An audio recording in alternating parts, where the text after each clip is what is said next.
So PM practice exam 2, question 32, published as 34 and 35.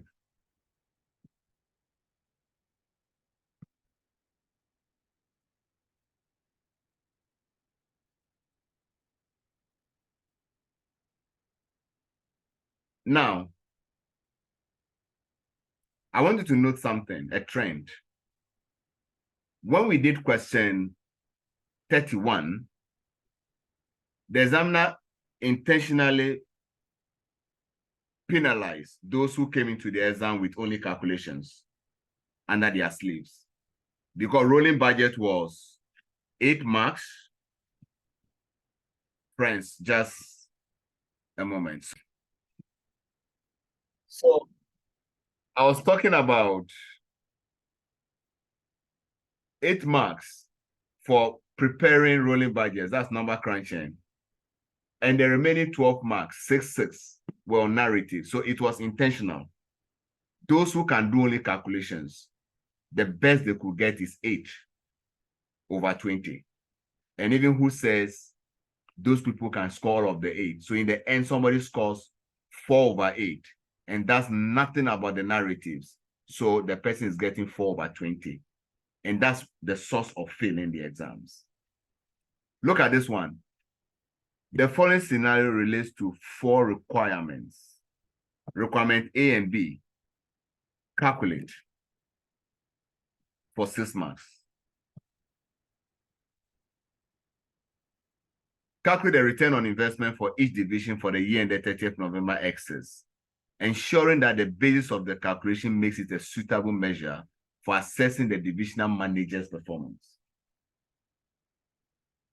6 marks. B part, no numbers. Explain. So he started the trend again. People who come into the exam with only calculations will be penalized, because 6 marks for calculation and 8 marks for explanation, while you have included or excluded certain items in calculating the ROIs in part A, stating any assumptions you have made. No matter how well you answer this question, if you don't state any assumptions, you lose some marks. So what's the exam technique? First thing, I'll read the requirement. When I'm reading the requirement, I'll be underlining the verbs. 6 plus 8, 14. 2 marks. Briefly discuss. So no numbers. 4 marks. Discuss. So again, it's intentional to penalize people who come into the PM exam with only number crunching under their sleeves. So I want you to watch that. And when you are solving any other question in the days leading to the exam, pay attention to what I've just shown you. It will run through all of them. Lensco manufactures lenses for use by a wide range of commercial customers. The company has 2 divisions, the photographic division P and the optometry division O. Each of the divisions is run by a divisional manager who has overall responsibility for all aspects of running their division and their divisions, and the divisions are currently treated as investment centers. Of course, if you have responsibility over everything, then you are treated as investment center, that's fine. Now, each manager, however, has an authorization limit of $15,000 per item for capital expenditure, and any items costing more than this must first be approved by head office. Okay. During the year, head office made a decision to sell a large amount of the equipment in Division P and replace it with more technologically advanced equipment. It also decided to close one of Division O's factories in a country deemed to be politically unstable, with the intention of opening a new factory elsewhere in the following year. Both divisions trade with overseas customers, choosing to provide these customers with 60 days credit to encourage sales. Due to differences in exchange rates between the time of invoicing the customers and receiving the payment 60 days later, exchange gains and losses often occur. Cost of capital is 12% per annum. The following data relates to the year ended 30th November 20x6. Division P, Division O. Quite a big P&L statement. And some kind of balance sheet. To date, managers have always been paid a bonus based on the return on investment achieved by their division. However, the company is considering whether residual income will be a better method. Once again, let me try to work the calculations. Let me name this sheet practice 2, practice exam 2, lens code. This one was practice 2, practice exam 2. What's the name? Static. Cool. All right.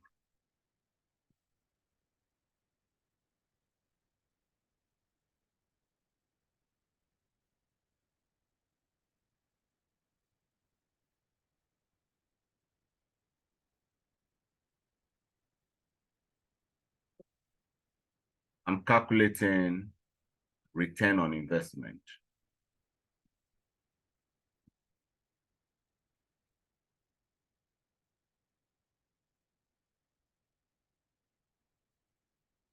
What do I need?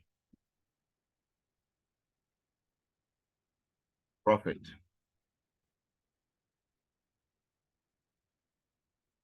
Investment.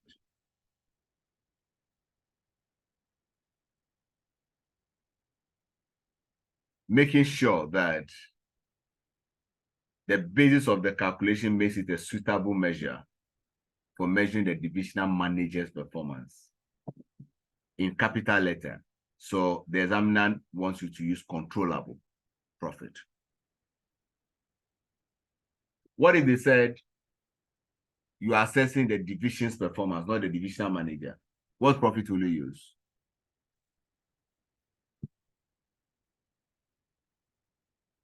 You will use traceable profit, meaning that if there are expenses outside of the control of the manager, you include them in your calculation of profit.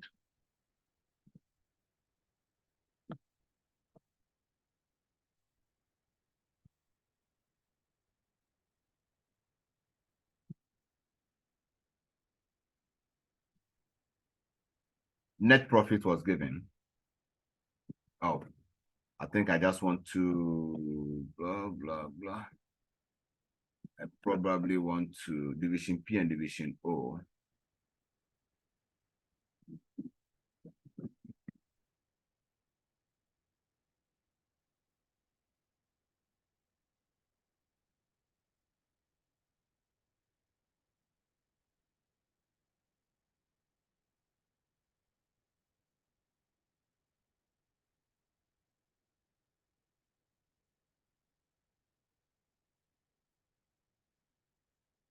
We're given profits,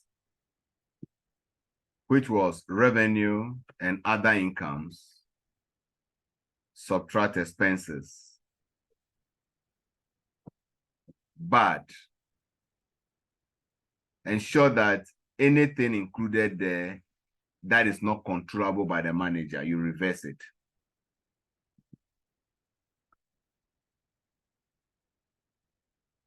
During the year, head office made a decision to sell a large amount of the equipment in division P and replace it with more technologically advanced equipment. This was head office taking this decision.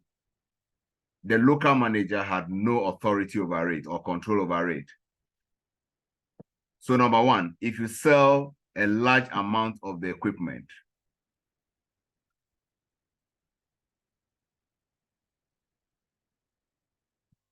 and made a gain on sale of the equipment in division P of 400, which was used to calculate the profit, then you got to reverse that.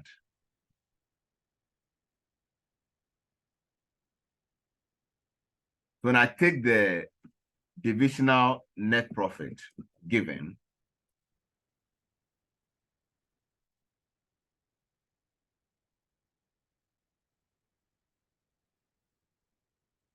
of 2520. All figures in thousands of dollars. I'll write it at the top. And 1220, number one, the gain on sale of equipment, which was not authorized by the divisional manager, but by head office. That gain of 400, which was added, I'll subtract.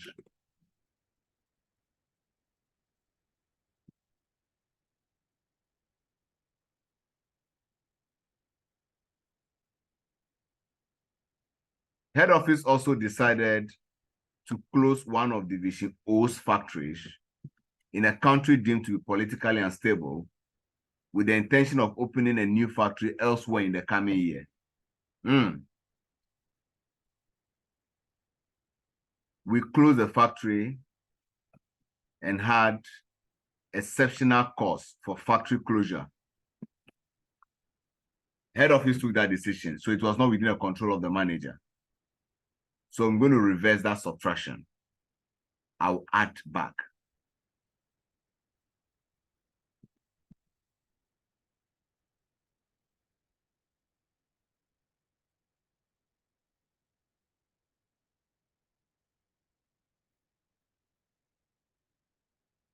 That subtraction of 1,008, I'll make it plus 1,008.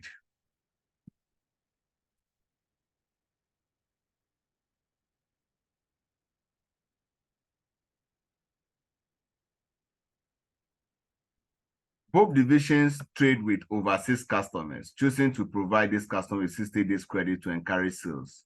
Due to differences in exchange rates between the time of invoicing the customers and receiving the payment 60 days later, exchange gains and losses often occur. Well, it was the divisional heads that took the decision to sell on credit. So if there is any exchange gain or loss on foreign currency, it's their issue. So it's fine that the exchange gain or losses were subtracted and added. It was okay. We will not reverse that.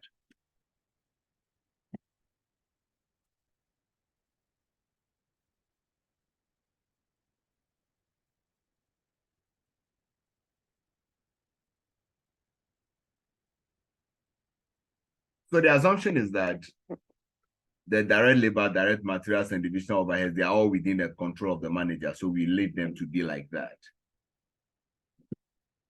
Allocated head office costs. So head office spent money. Then for some reason and somehow, they shared that between the divisions. It's not within the control of the manager.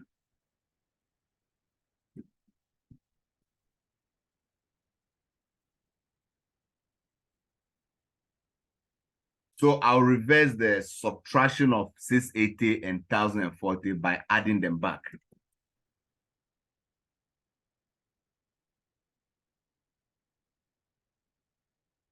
So I'm just looking at all the items, incomes and expenses that were involved in the calculation of profit, and I'm reversing them when if they are not within the control of the manager. Asterisk here on depreciation and asterisk here on divisional overheads. Depreciation on uncontrollable assets included in divisional overheads.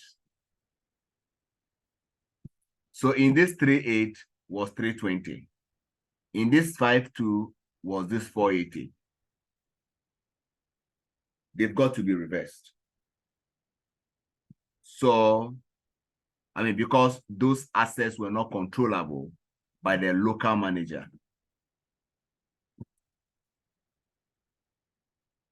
Depreciation on uncontrollable assets.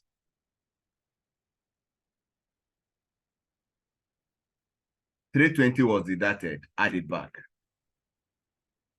$460 was deducted as an expense, add it back. I think by now, and you know what? You are actually earning some marks as you go down the line. So feel confident and do as much as you can. That's the advantage of the session C of the exams. You see, I've introduced minus and plus where they are due, so I just sum up.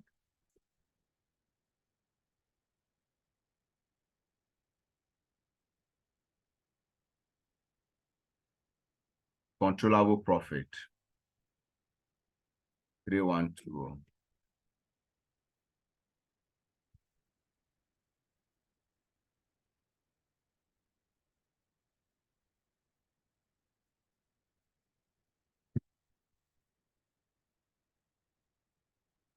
Investment. What will you count as investment, guys? And it must be controllable investment.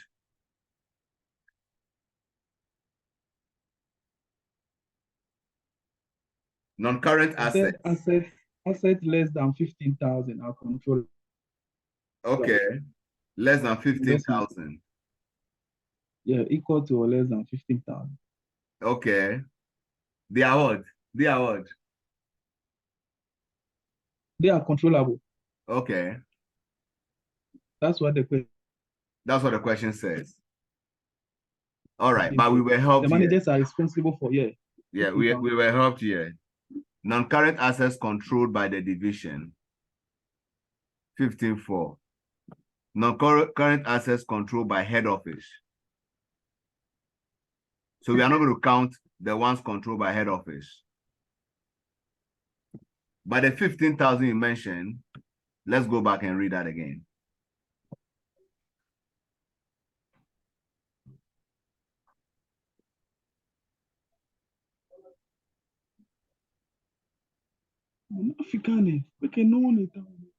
Each manager, however, has an authorization limit of $15,000 per item for capital expenditure, and any items costing more than this must first be approved by head office.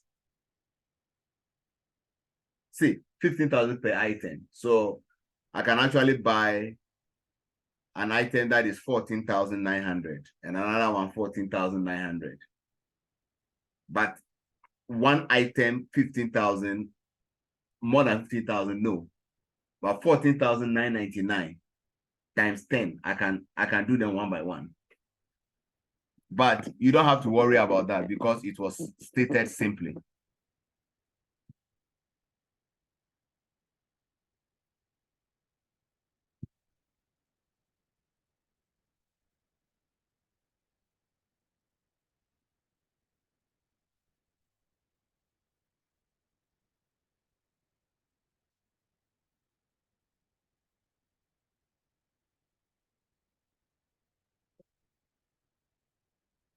Non-current assets controlled by division.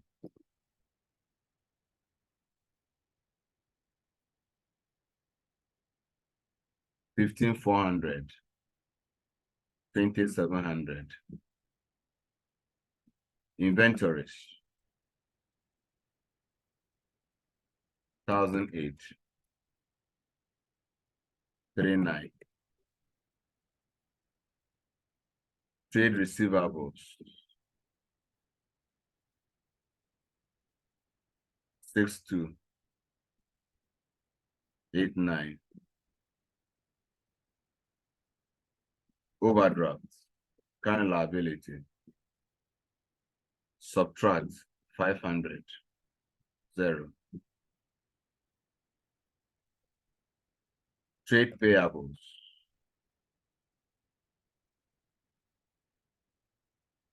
5,1, sorry, subtract 5,1, subtract 7,2.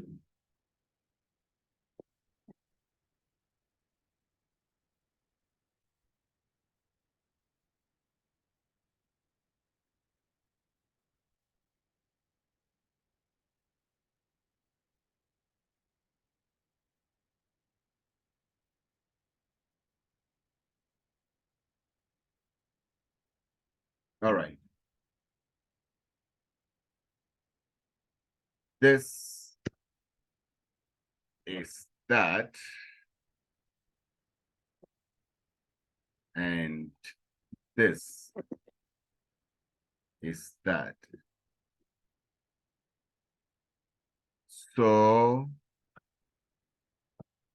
return on investment Remember, you cannot insert columns and rows in the real exam. So practice so that you can be comfortable with it. So the return on investment is controllable profit divided by controllable investment.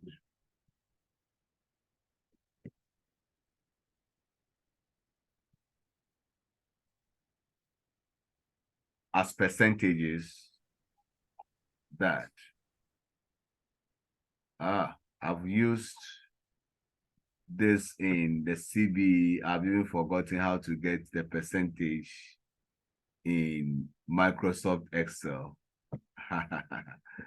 Go down here. Percentage. Okay, I see. I almost forgot how to edit this in the real Microsoft Excel. In the exam, remember, imagine this was profit 200 and investment 5,000. You're going to do ROI is 200 divided by 5,000. You don't find a percentage. You just come here, format. No, here, percentage. 2 decimal places or 1 decimal place. 4%, 2 decimal places. Please practice this within the practice platform so that it becomes second nature to you before you go to the exam. Now, calculate the return on investment for each division for the year ended 30th November, blah, blah, blah. Ensuring that the calculation makes it a suitable measure for assessing the divisional manager's performance. Done. Well done. Now, B, explain why you have included or excluded certain items in calculating the ROIs in part A, stating any assumptions you have made. Why did we exclude those things that we excluded? Why did we reverse those things that we reverse?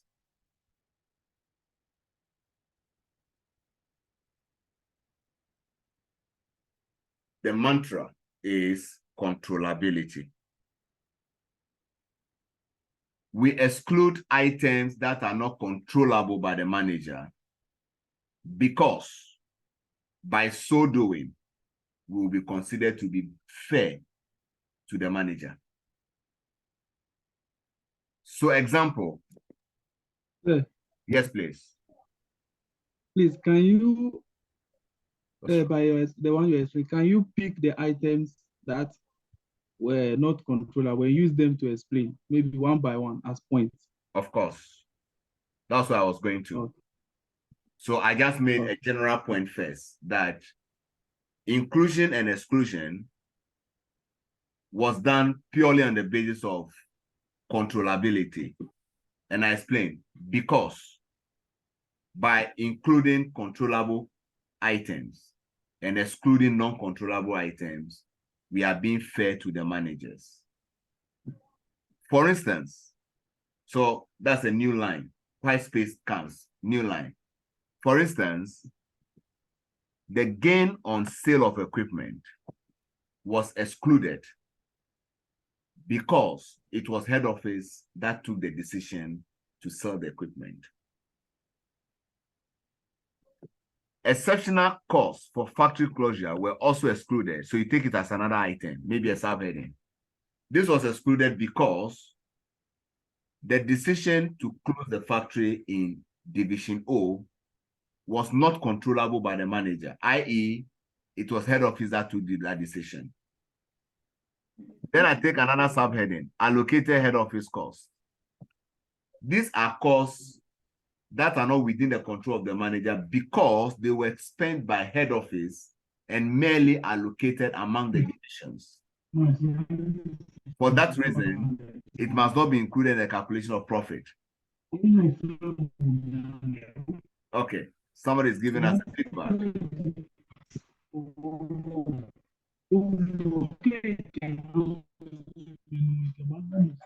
Taira, I'm not sure whether you are talking to us or not, but your line is your internet seem to be dragging, tripping, sort of. So I'm taking the items one by one. The depreciation on non-controllable assets was also excluded because those assets were not bought under the authority of the local manager. Inclusion. Trade receivables was included in net assets due to the fact that we were told that the decision to sell on credit was purely made by the divisional head.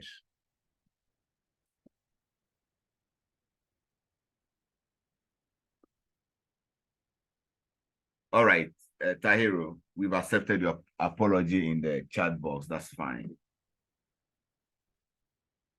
So you see the approach.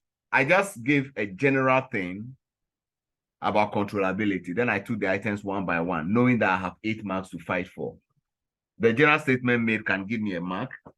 Each of the items explained as to why it was excluded or included will also give me a mark. A mark each, I mean to say.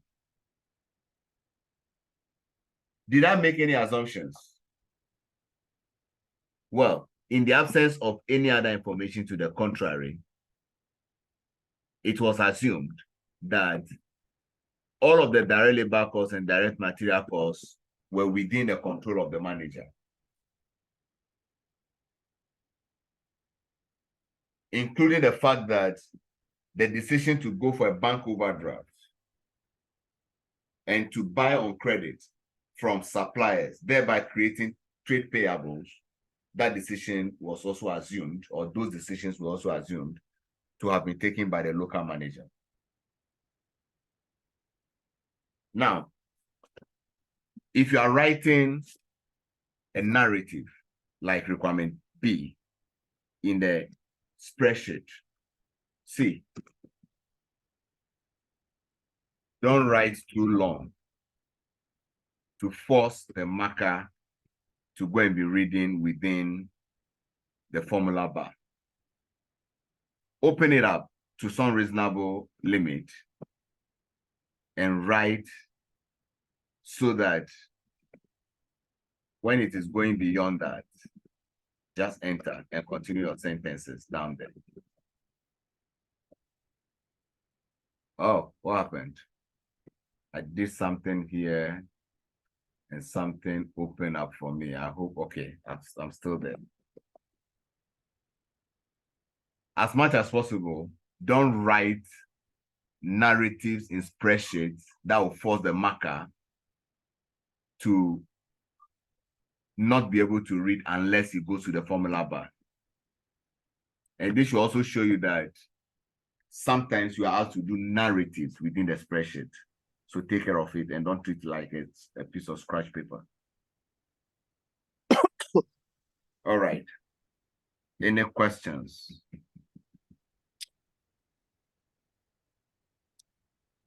All right. There's a reason the examiner tells you at the beginning that this scenario relates to 4 requirements. In other words, after doing A and B, don't think you are done. So go next and do C. Briefly discuss whether it is appropriate to treat each of the divisions of Lensco as investment centers.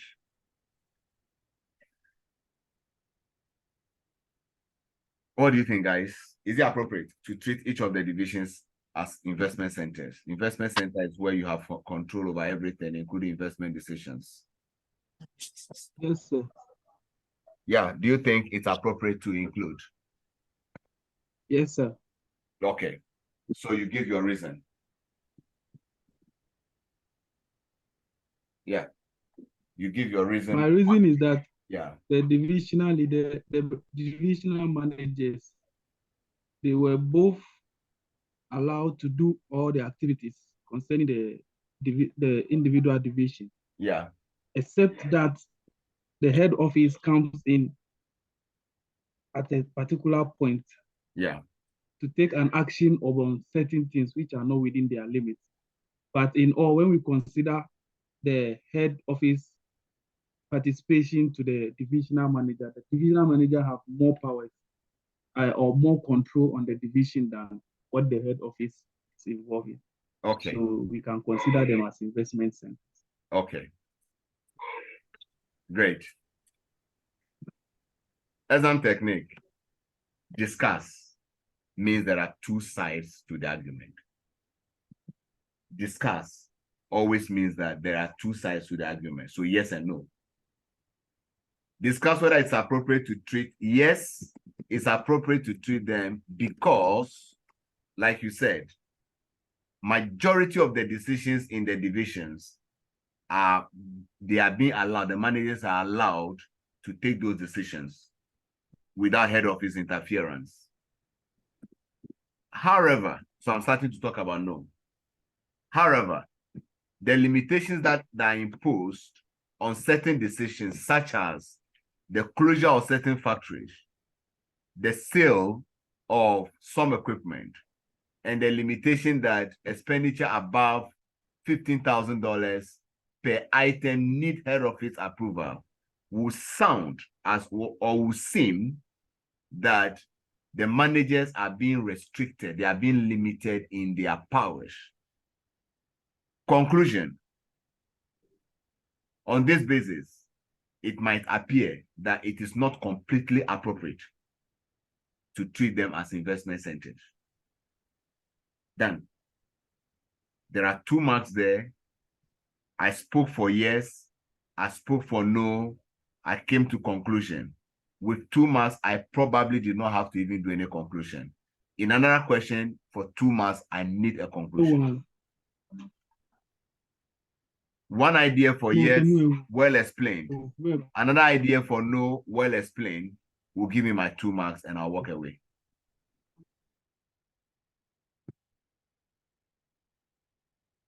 D, discuss the problems involved in using ROI as to measure the manager's performance.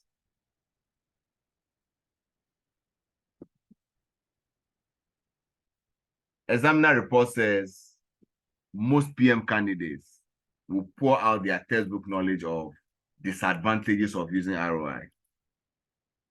If you do that, you don't score any points. This doesn't look like a generic question. It looks like a question related to this scenario to measure the manager's performance.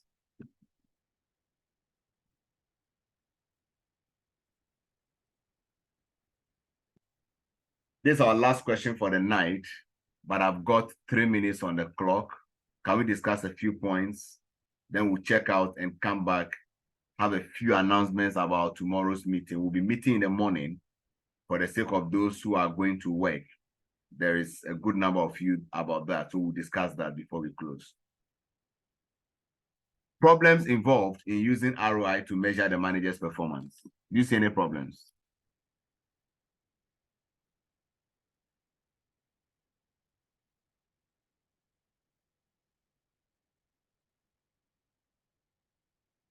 If you pay people a bonus based on their ROI, one problem is that they will be fixated on bonuses and do anything possible, even if it is unethical, to improve upon the return on investment.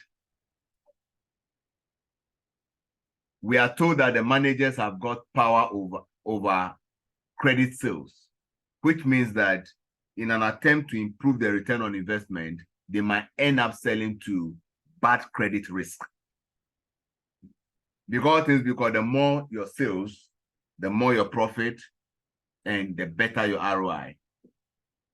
So paying them by bonus is going to create a problem because they will suffer from what we call in performance management tunnel vision. Tunnel vision, looking at what is important as far as the performance measure is concerned. Any other thing that is not important, you don't look at it. So they'll suffer from tunnel vision.